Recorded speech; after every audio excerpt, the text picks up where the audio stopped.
ابو بکر معنی ہے فضیلت والا، پہلے خلیفہ کا نام۔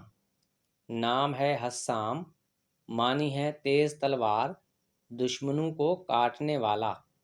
نام ہے باکر معنی ہے شیر اور مضبوط۔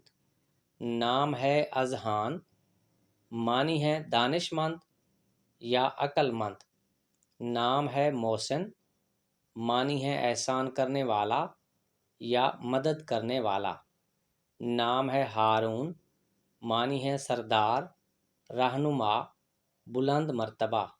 نام ہے ازلان معنی ہے شیر، ببر شیر۔ نام ہے ازمیر معنی ہے نیک پارسا، ہوشیار۔ نام ہے زویان معنی ہے خوبصورتی۔ اگلا نام ہے ہمارے پاس زیان معنی ہے نفیس یا عمدہ۔ نام ہے آریان معنی ہے طاقتور یا جنگجو۔ نام ہے ہریرہ معنی ہے دولت سے مالا مال